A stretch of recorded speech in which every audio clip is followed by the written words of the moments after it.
பூமிக்கு நிசரையாக போற்றி ஓம் நவக்கரனர்களை போற்றி. மீனராசி நேர்களுக்கு வணக்கம். மீனராசி காலப்புருஷ சக்கரத்தின் 12ஆம் இடம், அயன சயன போகஸ்தானம், குரு பகவானின் ஆட்சி வீடு. இப்போ மீனராசிக்கு நல்லது ஒரு காரியம் நடந்திருக்குங்க. நல்ல காலம் பிறந்திருக்கு. ராசியில் நல்ல விதமாக கிரகங்கள் இருக்குது. ராசியில் இருக்கிற புதன் உதயமாக இருக்கிறாரு. நீச வக்கரமாக இருந்து நல்ல பலன்களை கொடுத்துட்டு இருந்தார். இப்போ அதில் உதயமாக இருக்கிறாரு, ரெஃப்ரெஷ் ஆகிருக்கிறாரு. புதன் பொதுவாக வருஷத்துக்கு ஒரு 3லிருந்து 4 தடவை வக்கரம் அடைவார், உதயம் அடைவார். புதன் ஒரு முக்கியமான கிரகம். மீனராசிக்கு 4, 7 கூடியவர். அதாவது நீங்கள் மீனராசியில் எந்த நட்சத்திரத்தில் பிறந்திருந்தாலும் சரி, போராட்டாதி 4ஆம் பாதமாக இருந்தாலும் சரி, உத்திரட்டாதியில் 1, 2, 3, 4 இருந்தாலும் சரி, ரேவதியில் 4 பாதத்துக்குள்ளே பிறந்தாலும் சரி, அதுபோய் நீங்கள் எந்த லக்கணத்தில் பிறந்திருந்தாலுமே புதனுடைய அணுக்கரம் உங்களுக்கு வேணும். ஏன்னா புதன் ஒரு முக்கியமான கிரகம். புதன் தான் நமக்கு குழந்தை பருவத்தில் ஒரு வளர்ச்சியை கொடுக்குறாரு, பேசுகிற சக்தியை கொடுக்குற அவர் தான். ஒரு குழந்தை பிறந்தவொடனே என்ன செய்வோம், நம்ம குழந்தை பிறந்தவொடனே அழுகும், அடுத்து பால் குடிக்கும், அடுத்தடுத்து உள்ள கடமைகளை செய்யும், தாய் பராமரிப்பில் இருக்கும். அதுக்கடுத்து குப்புற விழுவும், தவளும், எந்திரிச்சு நடக்கும். அடுத்து ஒவ்வொரு வளர்ச்சி நடக்கும், பரிமாண வளர்ச்சி ஸ்டேஜ் பை ஸ்டேஜாக நடக்கும். அதில் முக்கியமான ஒரு பருவம் என்னென்னா குழந்தை பேச்சு பருவம். குழந்தை பேசணும். குழந்தை பேசுகிறது தாய் தப்பனுக்கு ஒரு பெரிய சந்தோஷம். மழலை சொல் கேட்கணும். யாழ் இசை, வீணை இசை, இந்த இசையை காட்டிலும் குழந்தையோட மழலை சொல் ரொம்ப முக்கியம், காதுக்கு இனிமையானது. அந்த குழந்தையோடைய மழலை சொல்லுக்கு புதன் தான். புதனுடைய அணுக்கர் இருந்தால் தான் எந்த ஒரு குழந்தையுமே நல்லா பேசும். அந்த டயத்துலேயே நல்லா பேச ஆரம்பிச்சிடும், சரளமாக வார்த்தைகள் வரும். அதுக்கு புதனுடைய அணுக்கரை வேணும். அதுக்கடுத்து படிப்பு. உங்களுக்கு வித்யாகாரகன் புதனுடைய அணுக்கரம் இருக்கணும். நம்ம ஸ்கூலில் படிக்கிறது, காலேஜில் படிக்கிறது, ஒரு 20-23 வயசு வரைக்கும் ஒரு படிப்பை முடிச்சுட்டு வெளியே வர்றதுக்கு புதனுடைய அணுக்கரம் இருக்கணும். ஸோ புதன் நமக்கு குழந்தை பருவத்திலிருந்து வாலிப பருவத்து வரைக்கும் அவர் வர்றாரு. அதுக்கடுத்து இளவரசனுங்கிறது அவர் தான் சொல்கிறோம். நவகிரகங்கள் இளவரசன் புதன் தான். அவர் தான் அந்த இளவரச பட்டம் கட்டியிருக்கு. சரியா? அந்த இளவரசன் எல்லாத்துக்கும் நல்ல நிலைமையில் இருக்கணும். மீனராசிக்கு ரொம்ப முக்கியமான கிரகம். ஏன்னா அவருடைய நட்சத்திரம் ஒரு நட்சத்திரம் இருக்குது மீனராசியில். ரேவதி நட்சத்திரம் இருக்குது, முழுமையான நட்சத்திரம், உடைபடாத நட்சத்திரம் மீனராசியில் இருக்குது. மீனராசி ரேவதி நட்சத்திரத்துக்குரியவர் புதன் பகவான் தான். அதனால் புதனுடைய பங்களிப்பு மீனராசிக்கு வெகுவாக பார்க்கப்படுகிறது. புதனுடைய பங்களிப்பு மீனராசிக்கு கூடுதலாக தேவைப்படுகிறது. அதுபோக ராசிக்கு 4, 7, 2 ஆதிபத்துக்கு சொந்தக்காரர். அதாவது புதன் ஒரு சின்ன கிரகம் தான். அதாவது வலிமையில் சின்ன கிரகம் தான், ஏறு வரிசையில் வலிமை கம்மியான கிரகம் தான். இருந்த போதிலும் அவருடைய தசா புத்தி பலன்கள் அதிகம். 17 வருடம்.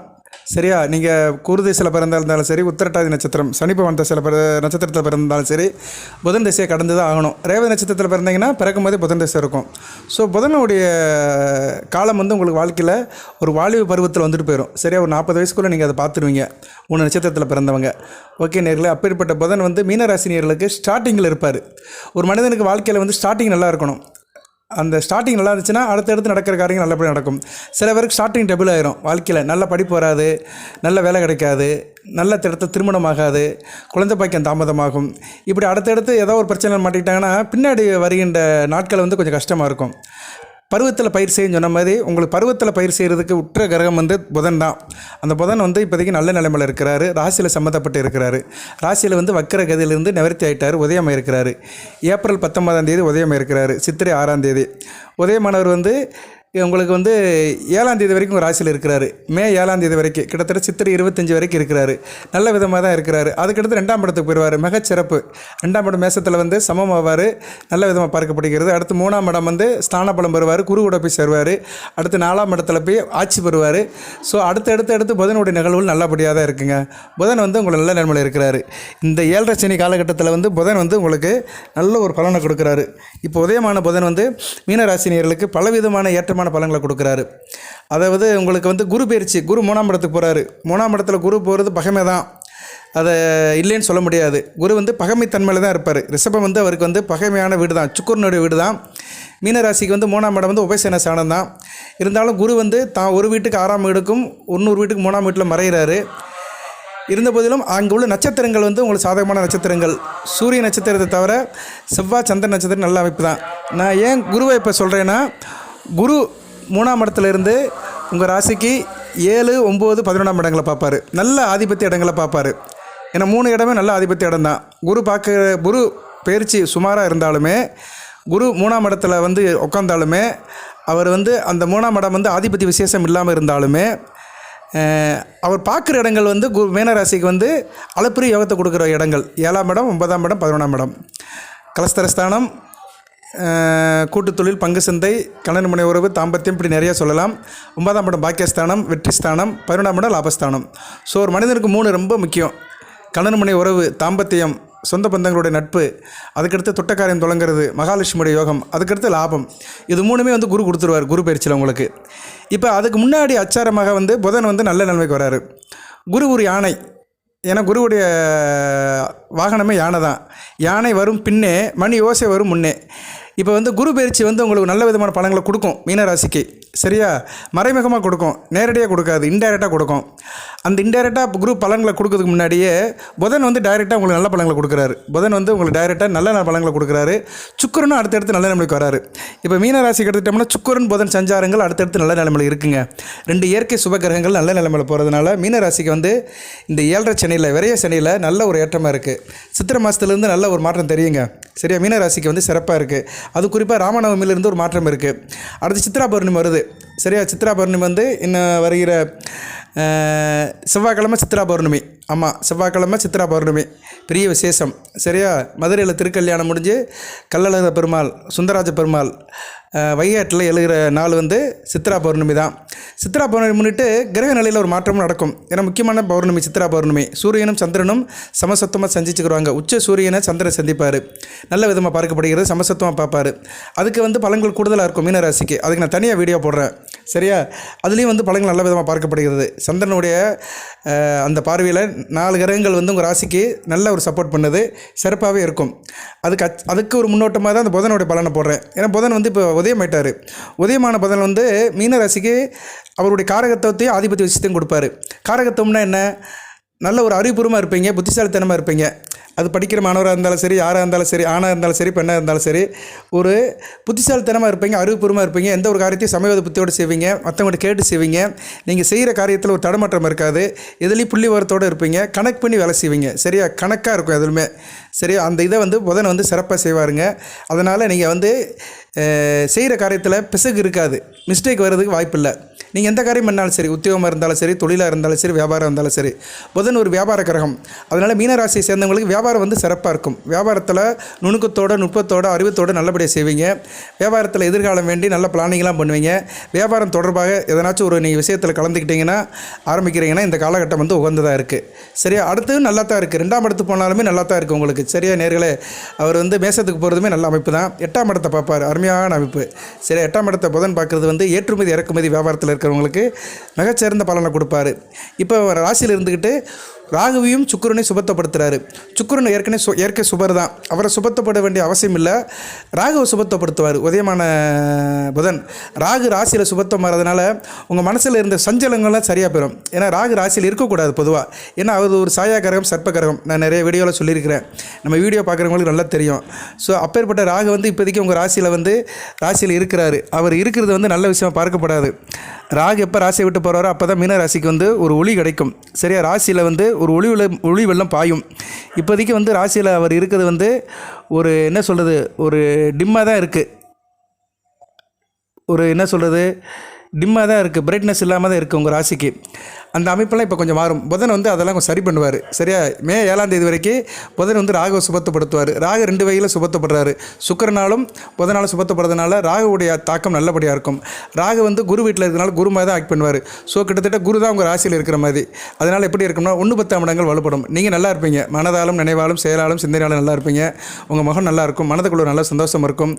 எல்லாத்துலேயும் செயலில் வந்து ஒரு தீர்க்கமாக செயல்படுத்துவீங்க. காரிய அனுகூலம் இருக்கும். பிள்ளையில் வெளியில் நல்ல ஒரு ஏற்றம் இருக்கும். கையில் காசு பணம் இருக்கும். நீங்களும் ஆள் கொஞ்சம் வயதுக்கு ஏற்ற மாதிரி ஒரு பெருந்தன்மையோட மற்றவங்களை மதிக்கிற மாதிரி நடந்துக்கிறவங்க. உங்களுக்கே ஒரு வித்தியாசம் தெளிவாக தெரியும்.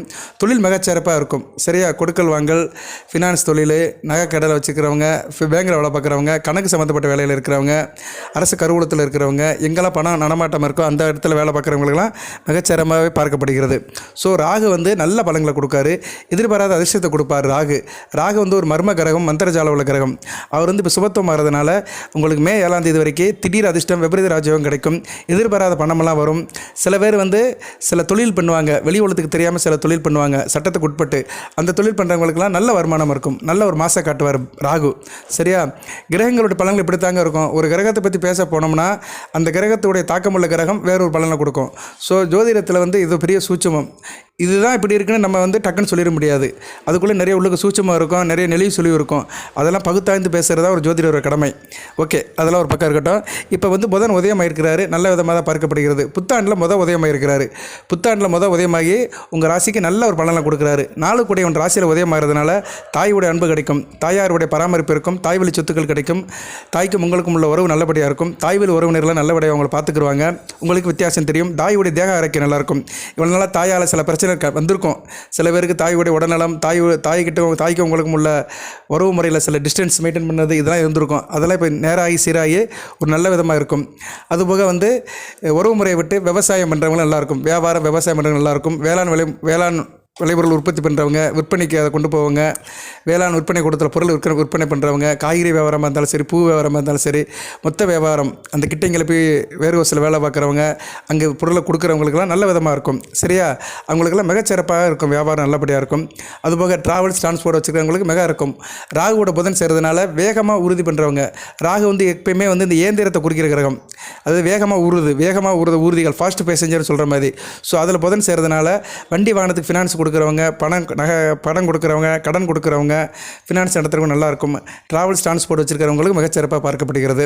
அதுபோக 4 கூடிய ராசியில் இருக்கிறனால கால்நடை பராமரிப்பு நல்லாயிருக்கும். ஏன்னா சுக்கிரன் இருக்கிற ராசியில் இருக்கிறதுனால கால்நடை பராமரிப்பு நல்லாயிருக்கும். கால்நடை வச்சு பிஸ்னஸ் பண்ணுறவங்களும் நல்லாயிருக்கும். பால் உற்பத்தி, மில்க், அது பாலும் மில்க் ஒன்று தான், தயிர், வெண்ணெய், அதுலேருந்து எடுக்கிற பொருட்கள் இதெல்லாம் சப்ளை பண்ணுறவங்க, தயாரிக்கிறவங்களுக்கு நல்ல லாபகரமான நாட்களாக வரும் நாட்கள் பார்க்கப்படுகிறதுங்க. நல்ல விதமாக தான் இருக்குது, எந்த பிரச்சனையும் இல்லை. கணவன் மனைவி உறவு கொஞ்சம் சுமத்தாக இருக்கும். சரியா? ஏன்னா 2 சுபகிரகங்கள் 7ஆம் இடத்தை பார்க்குறதுனால கணவன் மனைவி இணக்கம் நல்லாயிருக்கும், பரஸ்பரமாக இருப்பீங்க, ஒருத்தருக்கு ஒருத்தர் புரிஞ்சுக்கிட்டு நல்ல விதமாக கொண்டு போவீங்க. அடுத்து செவ்வாய் அவர் 7ஆம் இடத்துக்கு ராசிக்கு வரப்போகிறாரு. ஏப்ரல் 22ஆம் தேதி, இன்றைக்கி தேதி ஏப்ரல் 20 ஆகிப்போச்சு. சரியா? இன்னும் 2 நாளில் செவ்வாய் வந்துடுவார். செவ்வாய் வந்தார்னா கொஞ்சம் மாற்றம் இருக்க தான் செய்யும். இருந்த போதிலும் செவ்வாய் பரிவர்த்தனை யோகத்தில் இருப்பார். மே 1ஆம் தேதி வரைக்கும் ஒரு 11 நாளைக்கு பரிவர்த்தனை யோகத்தில் இருப்பார். சுக்கிரன் கூட இருக்கிறாரு, 24ஆம் தேதி வரைக்கும் இருப்பார். ஸோ ஏப்ரல் 24ஆம் தேதிக்கு பின்னாடி கொஞ்சம் உங்களுக்கு மாற்றம் வரும். அதுக்கு நான் தனியாக வீடியோ போடுறேன். செவ்வாய் வந்து ராசியில் வருது, அந்த நல்ல அமைப்பு இல்லை. சரியா? பார்த்தீங்களா? இவ்வளோ நேரம் பலன் நல்லா சொல்லிட்டு இருந்தேன், இப்போ பலன்கள் மாறுது. ஏன்னா டக்குன்னு மீனராசிக்கு வந்து மற்ற கிரகம் ஒன்றும் அட்டாக் ஆகுது. ஒரு கிரகம் 2 கிரகங்கள் சுக்கிரனும் புதனும் சேர்ந்து ராகுவை சுபத்துவப்படுத்துகிற வேலையில் செவ்வாய் ஊடலை வராரு. செவ்வாய்க்கு ராகுக்கு பிடிக்காது. ஏன்னா செவ்வாய் ஒரு பாவ கிரகம், ராகு ஒரு சர்ப்ப கிரகம். சரியா? 2 கெட்டவங்க வந்து ராசியில் சேர்ந்துட்டு எப்படி இருக்கும், சண்டை போட்டுட்டு தான் இருப்பாங்க. பயங்கரமான சண்டை. ஒரு ரவடியும் ஒரு போக்கிரியும் சேர்ந்து சண்டை போடுற மாதிரி தான் அந்த அமைப்பு தான். செவ்வாய் ஒரு ரவுடினா, ராகு ஒரு போக்கிரித்தனம் பண்ணுறவர் தான். அவர் எப்போ எந்த நிலையில் இருக்க மாட்டாரோ சொல்ல முடியாது. யாரை போட்டு சாய்ப்பார், எப்படி செய்ப்பார் சொல்ல முடியாது. இப்போதைக்கு அவர் கண்ட்ரோலில் இருக்கிறாரு. சுக்கிரன் புதன் 2 கிரகங்கள் நல்ல நிலைமையில் இருக்கிறதுனால, ராகு வந்து ராசியில் கண்ட்ரோலாக இருக்கிறதுனால ஏதோ ஓரளவு உங்களுக்கு என்ன சொல்லுவாங்க, அடி கொடுத்தாலும் பிடி கொடுக்க மாட்டீங்க அப்படின்னு சொன்ன மாதிரி ஏதோ போய்கிட்டு இருக்கு உங்களுக்கு. இந்த 7 சனி காலகட்டத்தில் ஒரு கஷ்டமான காலகட்டத்தில் தான் இருக்கிறீங்க மீனராசிக்கு. ஏன்னா 12ஆம் இடத்துல சனி, ராசியில் ராகு இருக்கிறது நல்ல அமைப்பே கிடையாது. சரியா? ஒரு நல்ல ஜோதிடர் வந்து இது நல்லா இப்படின்னு சொல்ல மாட்டார். இருந்தாலும் மற்ற கிரகங்கள் சேர்ந்து காம்பன்சேஷன் ஆகிறதுனால, மற்ற கிரகத்தினால ராகு வந்து கொஞ்சம் சுபத்துவம் ஒரு பராமரிப்புக்கு வரதுனால ராகு நல்ல நிலைமையில் இருக்கிறாரு. இப்போ அடுத்த செவ்வாய் வந்துட்டாருன்னா ராகு மறுபடியும் இந்த வேலையை காட்ட ஆரம்பிச்சிருவார். புதன் இருப்பார், 7ஆம் தேதி வரைக்கும் புதன் இருப்பார். மே 7ஆம் தேதி வரைக்கும் புதன் இருக்கிறதுனால நிலைமை கட்டுக்குள்ளே இருக்கும். நான் அடுத்தடுத்து பலன்களை சொல்கிறேன். எதுக்கு இந்த விவரமாக இப்படி புள்ளி விவரமாக சொல்கிறேன்னா, மீனராசிக்கு வந்து பொதுவாக எந்த ராசிக்குமே வந்து பலன்கள் வந்து இப்படி தான் நடக்குன்னு சொல்ல முடியாது. ஏன்னா கிரகங்கள் மாறிட்டே இருக்கும்போது அந்த கிரகத்தினுடைய காரகத்துவம் அதிபதி விஷயம் மாறும். காரகத்துவம் என்ன? கேரக்டர், அந்த கிரகத்துடைய செயல்பாடுகள். அடுத்து அந்த கிரகம் எந்த வீட்டுக்கு சொந்தமோ அந்த வீட்டுடைய பலன்களை வந்து கொடுக்கும். சரியா? இப்படி தான் வந்து பலன்கள் மாறி மாறி மாறி போயிட்டுருக்கோம். அதுக்குள்ளே தான் ஒன்று நம்ம எடுத்து பலன்கள்னு சொல்கிறோம். சரியா? எல்லாத்துக்கும் அதுதான், அது மீனராசினியர்களுக்கும் அது பொருந்தும். இப்போ வந்து புதன் வந்து இப்போ உதயமானதுனால என்ன சார் பலன் அப்படின்னு பார்த்தோம்னா, நல்ல விதமான பலன்களை தாங்க பார்க்கப்படுகிறது. உங்களுக்கு மே 7ஆம் தேதி வரைக்கும் நல்ல ஒரு பலன்கள் கிடைக்கும். அடுத்து பார்ப்போம். அடுத்து செவ்வாய் வந்த பின்னாடி எப்படி இருக்குன்னு வீடியோ போடுறேன். இன்னும் அடுத்த வீடியோ வந்து சித்ரா பௌர்ணமிக்கு ஒரு வீடியோ போடுறேன். சித்ரா பௌர்ணமிக்கு முன்னிட்டு சில கிரகங்கள் சுபத்துவமாகும், அதுக்கு ஒரு வீடியோ போட்டுட்டு குரு பயிற்சிக்கும் போடணும். குரு பயிற்சி வந்து மே 1ஆம் தேதி தான், இன்னும் ஒரு 11 நாட்கள் இருக்குது. இடையில கண்டிப்பாக போடுவேன். குரு பயிற்சியை வந்து நல்லா உங்களுக்கு புள்ளி வரத்தோடு போடுறேன். ஏன்னா குரு ஒரு வருஷத்துக்கு உங்கள் ராசிக்கு 3ஆம் இடத்துல இருப்பார். அவருடைய சஞ்சாரம் எப்படி, அவருடைய கிரக பலன்கள் எப்படி, பாதசாரம் எப்படி, அவருடைய அணுகுமுறை எப்படி இருக்குன்னு உங்களுக்கு தனியாக ஒரு வீடியோ போடுறேன். சிறப்பாக போடுறேன். ஏன்னா அவர் உங்கள் ராசிநாதன், சரியா? அவருக்கு ஒரு தனியாக ஒரு முக்கியத்துவம் கொடுத்து போடுறேன். இப்போ இந்த புதனை பற்றி மையப்படுத்தினது வந்து புதன் உங்கள் ராசியில் இருக்கிறதுனால இந்த வீடியோ மீன ராசிக்குன்னு ஒரு ஸ்பெஷலாக போடுறேன். பொதுவாக நான் வீடியோ போட்டுக்கிட்டே தான் இருப்பேன். மீன ராசிக்குன்னு இல்லை, எல்லா ராசிக்குமே வந்து வாரம் 2 வீடியோ போட்டுருவேன். அதன் அடிப்படையில் புதன் உதயமானது வந்து மீன ராசிக்கு நல்ல விதமாக பார்க்கப்படுகிறது. நல்ல காரியம் நடக்கும்போது அதை தெரியப்படுத்தல தப்பு கிடையாது, சரியா? அதை வந்து நான் முன்னாடியே தெரியப்படுத்திடுவேன். அதே நேரம் பாதகம் இருந்தாலும் சொல்லுவேன். இப்போ இந்த செவ்வாய் வர்றது உங்களுக்கு சரியில்லை, அடுத்து வர போகிறது சரியில்லை, இருந்தாலும் அவர் வந்த பின்னாடி என்ன நிலவரம் இருக்குது, எப்படி நடக்கும், அதை வந்து தனியாக சொல்கிறேன். ஓகே, அடுத்து பார்த்துக்கோங்க. நீங்கள் என்ன இப்போ வந்து உங்களுக்கு வந்து 1-7 குடைவன் வந்து ராசியில் வந்து உதயமாகிறது வந்து கணவன் மனை உறவு நல்லாயிருக்கும். குடும்பத்தில் எந்த பிரச்சனை இருந்தாலும் அதை கவனமாக தீர்த்துருவீங்க. எந்த பிரச்சனையும் வராது. அப்படியே பிரச்சனை வந்தாலுமே அதை வந்து உங்கள் கண்ட்ரோலுக்குள்ளே தான் வரும். அதை சால்வ் பண்ணிடுவீங்க. வேலை பார்க்குற இடத்துல நல்ல ஒரு உத்தியோகத்தில் வந்து உங்களுக்கு நல்ல ஒரு உழைப்பு இருக்கும், சரியா? கடின உழைப்பு இருந்தாலும் அதுக்கு ஒரு வெகுமதி கிடைக்கும். உழைப்புக்கிட்ட ஊதியத்துக்கிட்ட உயர்வு கிடைக்கும். சொந்த தொழில் செய்கிறவங்களுக்கு நல்ல லாபம் இருக்குங்க. சொந்த தொழில் எந்த தொழில் பண்ணாலுமே நல்ல லாபம் இருக்கும். அந்த தொழிலில் நல்ல திறமையாக இருப்பீங்க. பகுத்தறிஞ்சு பார்ப்பீங்க. தொழிலில் வந்து எது வேணும் எது வேண்டான்னு நல்ல டேலண்டாக பார்த்து அதில் ஒரு உத்வேகமாக இருந்து தொழிலில் நல்ல ஒரு முன்னிலைக்கு கொண்டு வருவீங்க. அதில் ஒரு அபிவிருத்தியை கொண்டு வந்து நல்ல ஒரு லாபத்தை பெறுவீங்க. அது நல்லபடியாக இருக்கும். கூட்டாளிகளோட ஆதரவும் இருக்கும். தொழில் பண்ணுறவங்களுக்கு உங்கள் கூட்டாளிகளால் முழு ஆதரவு இருக்கும். நல்ல விதமாக பார்க்கப்படுகிறது. பொருளாதார நிலை நல்லபடியாக இருக்கும், சரியா? ஃபினான்ஸ் கண்டிஷன் நல்லா இருக்கும். அதுக்குண்டான சோர்ஸஸும் இருக்கும். கணிசமான தொகையை நீங்கள் வந்து மிச்சப்படுத்த முடியும். அந்த மிச்சப்படுத்த தொகையை சேமிக்கவும் முடியும். அதேமாதிரி புதன் உதயமானது உங்கள் உறவில் ஒரு புதிய உணர்ச்சியை கொடுக்கும். புதிய உறவு முறையில் வந்து புதிய புத்துணர்ச்சியை கொடுக்கும், மகிழ்ச்சியை கொடுக்கும். நல்லாயிருக்கும். தேக ஆரோக்கியம் நல்லபடியாக இருக்கும். எதுக்கு நீங்கள் கவலைப்பட வேண்டிய அவசியம் இல்லை. இருந்த போதிலும் ஜனன ஜாதகத்தில் புதன் சரியில்லாதவங்க, உங்களுக்கு வந்து ராசி ரீதியாக புதன் வந்து 6-12 மறைஞ்சு இருக்கிறவங்களுக்கு வந்து தோல் சம்மந்தப்பட்ட பிரச்சனை வரலாம். அதனால் கொஞ்சம் கவனமாக இருக்கணும். தோல் சம்மந்தப்பட்ட பிரச்சனை, அரிப்பு, தடிப்பு, அப்புறம் தோலில் சில ஸ்கின் ப்ராப்ளம் வர்றதுக்கு வாய்ப்பு இருக்குது. அதுபோக சில பேருக்கு அடிக்கடி தலைவலி வரும், சரியா? அது இருக்க தான் செய்யும். அந்த விஷயத்தில் கவனமாக இருந்துக்கோங்க. தலைவலி, தோல் பிரச்சனை வர்றதுக்கு வாய்ப்பு இருக்குது, கவனமாக இருந்துக்கோங்க. மற்றபடி புதன் வந்து நல்ல நிலைமை தான் கொடுக்குறாங்க. ராசி சம்மந்தப்பட்ட புதன் வந்து உங்களுக்கு நல்ல ஒரு வாக்கு வன்மையை கொடுப்பார். நல்ல இனிமையாக பேசுவீங்க. பேசி பழிக்கிறவங்க நல்ல ஒரு காலட்டமாக இருக்கும். டீச்சர் வேலை பார்க்குறவங்க, வக்கீல் வேலை பார்க்குறவங்க, திரைப்படத்துறை டப்பிங் ரோல் கொடுக்குறவங்க, பின்னணி பாடகர்கள், எங்களை போன்ற ஜோதிடர்கள், அப்புறம் வந்து ஆராய்ச்சியில் இருக்கிறவங்க, இதெல்லாம் நல்லபடியாக இருக்கும், சரியா? அது மாதிரி கணித திறமை படித்தவர்களுக்கு நல்லாயிருக்கும். மேத்தமெட்டிக்ஸ் படித்தவங்க, சயின்ஸ் ரீதியாக வேலை பார்க்குறவங்களுக்கு சிறப்பாக இருக்கும். சாஸ்திர ஆராய்ச்சி உள்ளவங்களுக்குலாம் மிக சிறப்பாக இருக்கும். நல்ல சுறுசுறுப்பாகவும் இருப்பீங்க. புதன் ஒரு சுறுசுறுப்பு கிரகம் ராசியில் சம்மந்தப்படுறதுனால சுறுசுறுப்பாக இருப்பீங்க. தேனி மாதிரி சுரண்டு வருவீங்க. சமயோத புத்தி இருக்கும். நான் முன்னாடியே சொல்லிட்டேன். நண்பர்களால் ஒரு ஏற்றம் இருக்கும். அரசியல்வாதிகளுக்கு நல்ல ஒரு காலகட்டமாக இருக்கும். அரசியல்வாதியில் வந்து பேச்சாளருக்கு மிகச்சிறப்பாக பார்க்கப்படுகிறது. மந்திரம் கால் மதி முக்கால், அது மாதிரி புதன் வந்து ஒரு மதிக்குள்ள கிரகம், சரியா? அதனால் மந்திரம் கால் மதி முக்கால், மதியால் வந்து 75% ஆளுவீங்க.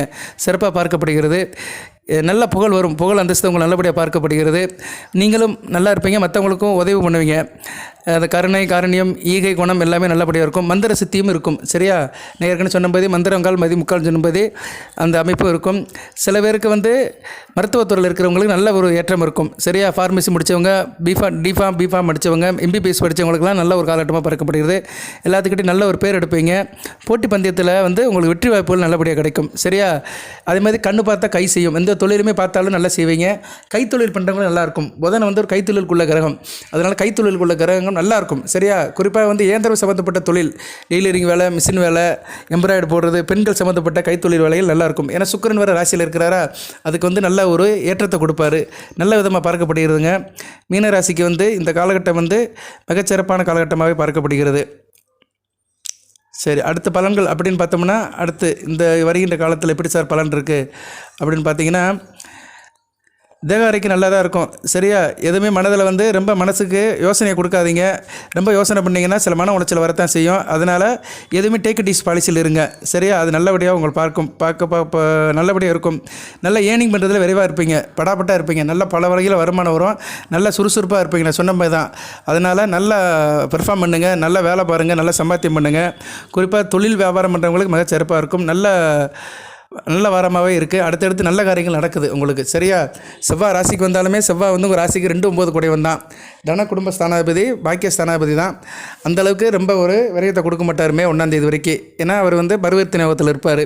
மற்றபடி வேறு ஒன்றும் பிரச்சனை இல்லை. மீன ராசிக்கு இருந்த போதிலும் ஏப்ரல் 22க்கு மேலே 3 பாவகிரகங்களோட சம்பந்தம் உங்களுக்கு இருக்கும்.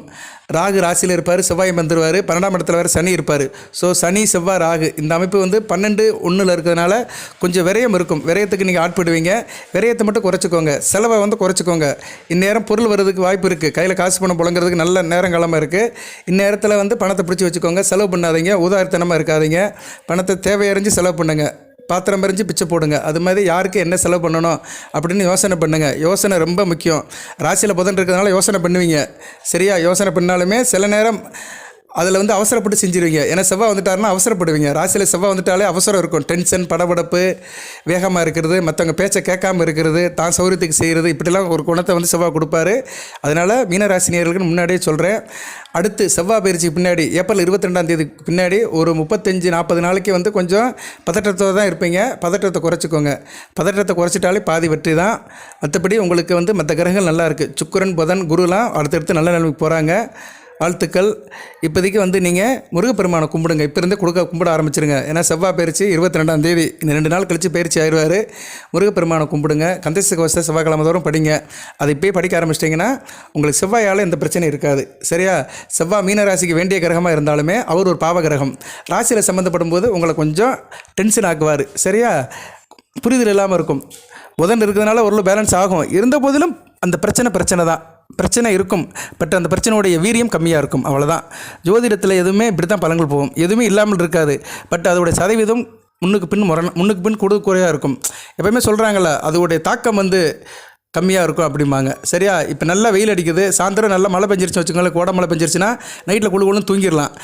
பகலையும் நல்லா வெயில் அடிச்சுட்டு நைட்லையும் காற்று அடிக்கலாம் வச்சுக்கோங்களேன், புழுக்கமாக இருக்கும், தூக்கம் வராது. அது மாதிரி தான் இப்போ வந்து மீனராசிக்கு வந்து ஒரு புழுக்கமாக தான் இருக்குது. இருந்த போதிலும் சுக்கிரனும் புதனும் 2 சுபகரங்கள் ராசியில் இருக்கிறதுனால ஏதோ ஓரளவு தாக்கு பிடிச்சி போயிட்டுருக்குது. அடுத்தடுத்து வீடியோ போடுறேன். நான் சொன்ன வழிபாடை படிங்க, இப்போ பின்பற்றுங்க. கந்தசஷ்டி கவசத்தை படிங்க. சரியா? அதான் ரொம்ப முக்கியம். இப்போதைக்கு வந்து மீனராசி நேயர்கள் செய்கிறது கந்தசஷ்டி கவசம் தான். அடுத்து சித்ரா பௌர்ணமிக்கு வந்து ஒரு மாற்றம் வரும். சந்திரனால் ஒரு மாற்றம் இருக்குது. உங்கள் ராசிக்கு 5 கூடியவன் ராஜ யோகாதிபதியால் ஒரு மாற்றம் வரும். அதுக்கு நான் வந்து அடுத்த வீடியோ போடுறேன். தொடர்ந்து வீடியோ பாருங்கள் நேர்களே. குரு பயிற்சிக்கும் போடுறேன். இப்படி கிரக நிலையில் கெட்ட மாதிரி பலன்கள் கொஞ்சம் முன்னப்பட்டு மாறத்தான் செய்யும். நீங்கள் அதை அவரேஜ் பண்ணிக்கோங்க. குணம் நாடி குற்றம் நாடி அதில் மிக நாடி மிக்க குழல். அப்படின்னா என்ன? குணமும் இருக்கும், குற்றமும் இருக்கும், சாதகமும் இருக்கும், பாதகமும் இருக்கும். அதில் எது நமக்கு சௌரியமாக இருக்கோ அதை எடுத்துக்கணும். சரியா? பாதகம் ரொம்ப நடக்குது. இப்போ மீனராசி நேயர்களுக்கு ஒருத்தருக்கு வந்து எதுவுமே நடக்க மாட்டேங்குது சார், ரொம்ப கல்லில் முட்டின மாதிரி இருக்குது, எதுவுமே நடக்க மாட்டேங்குது, எங்கிட்ட திரும்ப முடியல, எங்கிட்ட திரும்பினாலும் அடிபடிது விழுது அப்படிங்கிறவங்களுக்கு ஜனன ஜாதகத்தில் வந்து தசாபுத்தி நல்லா இருக்காது. லக்கண ரீதியாக மீனராசியில் நீங்கள் பிறந்த லக்கணம் வந்து ஏதோ ஒரு லக்கணத்தில் பிறந்திருப்பீங்க, மேசத்துலேருந்து மீனம் வரைக்கும். அந்த லக்கணத்துக்கு ஆகாத தசாபுத்தி நடக்கும். சரியா? அந்நேரத்தில் வந்து அந்த தசாநாதன் கெட்டு போய் உங்களுக்கு வந்து ராசியாதிபதியும் கெட்டு போய், குருவும் கெட்டு போய், லக்கணாதிபதியும் கெட்டு போயிருந்தாருன்னா ரொம்ப கஷ்டமாக இருக்கும். இவ்வளோ தாங்க ஜோதிடம். அதாவது எப்படி நான் சொல்கிறேன், நல்ல மைண்டில் வச்சுக்கோங்க மீனராசி நேயர்களே. உங்களுக்கு வந்து நீங்கள் ஒரு லக்கணத்தில் பிறந்திருக்கிறீங்க. மீனராசி ரிஷப லக்கணம்னு வச்சுக்கிறோம். நல்ல அமைப்பு தான். மீனராசி ரிஷப லக்கணம் நல்ல அமைப்பு தான். ஆனால் ரிஷப லக்கணத்துக்கு ஆகாத தசை நடந்து வச்சுக்கோங்களேன், உங்களால் சமாளிக்க முடியாது. இப்போ நீங்கள் வந்து ரேவதி நட்சத்திரத்தில் பிறந்திருக்கீங்க, புதன் நட்சத்திரத்தில் பிறந்திருக்கீங்க. புதன் புத்தி, கேது புத்தி, சுக்கிர புத்தி, சூரிய புத்தி நடக்கும். சூரிய புத்தி ரிஷப லக்கணத்துக்கு வந்து ஓரளவு மத்தியம பலனை கொடுக்கும். அதுக்கு சந்திர புத்தி நடக்குன்னு வச்சுக்கோங்களேன், ரிஷப ராசிக்கு நல்லா இருக்காது. ரிஷப ராசிக்கு நல்லா இருக்காது. இருந்தாலும் லக்கணத்துக்கு 11ஆம் இடத்துல தான் சந்திரன் இருப்பார், லாபஸ்தானத்தில் இருப்பார். இருந்த போதிலும் ரிஷப லக்கணத்தில் பிறந்தவங்களுக்கு மாரகாதிபதி சந்திரன் அவர் நல்ல நிலைமையில் இல்லைன்னு வச்சுக்கோங்களேன், நல்ல பலனை கொடுக்க மாட்டார். அமாவாசை சந்திரனாவோ ராகு கூட சேர்ந்தோ இல்லை சனி பார்வையிலையோ அப்படி இருந்தாருன்னா நல்ல பலன்களை கொடுக்க மாட்டார். அப்படிப்பட்டவங்களுக்கு வந்து சந்திர திசை நல்லா இருக்காது. சரியா? சந்திர திசையில் பிரச்சனையாக இருக்கும். ஏன்னா அந்நேரம் வந்து உங்களுக்கு வந்து லக்கணாதிபதி ரிஷப லக்கணத்தை பிறந்தீங்கன்னா இவர் கெட்டு போயிருப்பார், சுக்கிரன் கெட்டு போயிருப்பார். உங்களுக்கு சுக்கிரன் இப்போதைக்கு உங்கள் ராசியில் நல்ல நிலைமையில் தான் இருக்கிறார், ஓரளவுக்கு பரவாயில்ல கோச்சாரத்தில். ஆனால் ஜாதகத்தில் நல்ல நிலைமையில் இருக்கணும். இதெல்லாம் ஒரு உதாரணத்துக்கு சொல்கிறேன், நிறைய பேருக்கு புரியாது. சரி, ஓகே. எதுக்கு சொல்ல வந்தேன்னா, சொல்ல வந்த கருத்து என்னென்னா, நீங்கள் எந்த லக்கணமாக இருந்தாலுமே அந்த லக்கண ரீதியாக அந்த லக்கணாதிபதி நல்ல நிலைமையில் இருக்கணும் உங்கள் பிறந்த ஜாதகத்தில். அதுபோக அந்த தசாநாதன் இப்போ சந்திர தசை நடக்கணும், சந்திரன் நல்ல நிலைமையில் இருக்கணும். சந்திர தசை 10 வருடம் நடக்கும். அந்த சந்திரன் நல்ல சந்திரனாக ஒளிச்சந்திரனாக சூரிய கந்தத்தில் இருந்தாருன்னா சந்திர தசை நல்லபடி நடக்கும். சந்திரன் கெட்டு போகாமல் இருக்கணும். அதுபோக சந்திரனும் கோச்சாரத்தில் நல்ல நிலைமையில் இருக்கணும். கோச்சாரத்தில் சந்திரனுக்கு வந்து நல்ல நிலைமைன்னு நம்ம கன்ஃபார்ம் பண்ண முடியாது. ஏன்னா சந்திரன் 2 நாளுக்குள்ள மாறிட்டே இருப்பார். அமாவாசை சந்திரன், பௌர்ணமி சந்திரன் மாறிட்டே இருப்பார். இப்போ வந்து பௌர்ணமி சந்திரனாக இருக்கிறார், சித்ரா பௌர்ணமிக்கு போகிறாரு. ஸோ இந்த காலகட்டம் நல்லாயிருக்கும், ஒரு 10-15 நாட்களுக்கு நல்லாயிருக்கும். ஸோ இப்படித்தான் பலன்கள் வரும். சரியா? சந்திரதசை நடக்கிறவங்களுக்கு இப்போ மீனராசியில் சில பலன்கள் நல்ல பலன் நடக்கணும், ஒரு 15 நாள் நல்ல பலன் நடக்கும், அப்புறம் ஒரு ஆவரேஜாக நடக்கும், அப்புறம் கொஞ்சம் மாற்றி நடக்கும். அதுபோக சந்திரனுடைய நிலைப்பாடும் இருக்குது. ஓகே நேர்களே, எதுக்கு சொல்ல வந்தேன்னா, உங்கள் ஜனன ஜாதக லக்கண ரீதியாக தசாநாதனோட அமைப்பு நல்லபடியாக இருந்துச்சுன்னா நல்ல பலன்கள் நடக்கும். அதுக்கு வந்து இந்த கோச்சார கிரகங்கள் உதவி பண்ணும். Okay right. நான் இப்போதைக்கு வந்து நீங்கள் கோச்சார ரீதியாக முருகப்பெருமானை கும்பிடுங்க, அதை தான் சொல்ல முடியும். அதுபோல் உங்களுக்கு தனிப்பட்ட முறையில் ஜாதகம் லக்கணம் தசாபுத்திக்கு ஏற்ற கடவுளை கும்பிட்டிங்கன்னா கூடுதல் சிறப்பாக இருக்கும். அதை வந்து நீங்கள் ஜோசியர்கிட்ட தான் கேட்கணும். உங்கள் அக்கம் பக்கத்தில் இருக்க ஜோசியர் இல்லைன்னா யார்கிட்டனாச்சும் கேட்டு உங்கள் ஜாதகத்தை செக் பண்ணிக்கோங்க. என்ன தசை நடக்குதோ, என்ன புத்தி நடக்குதோ, அதுக்கு உகந்த கடவுளை கும்பிட்டிங்கன்னா உங்களுக்கு தனிப்பட்ட முறையில் வந்து லாபம் இருக்கும். சரியா? நான் வந்து தனிப்பட்ட முறையில் உங்களுக்கு நான் வந்து பலன் சொல்லலை, மீனராசிக்குன்னு பொதுவாக தான் சொல்கிறேன். சரியா? தனிப்பட்ட நேருக்கு வந்து ஜாதகத்தின் அடிப்படையில் தான் பலன்கள் நடக்கும். இந்த பலன்கள் போய் அது கை கொடுக்கும், அவ்வளோதான். வாழ்த்துக்கள் நேயர்களே. எல்லாமல் இறைவன் மீனராசி நேயர்களுக்கு சில சௌபாகியத்தையும் சில ஐஸ்வர்யத்தையும் சில நன்மைகளையும் கொடுப்பார். அனைத்து வளங்களையும் நலங்களையும் பெற்று தேக ஆரோக்கியத்துடன் தீர்க்காயலுடன் நீடியோடி வாழ்க்கை நிறைந்த வளம் பெறுக. நன்றி நேயர்களே.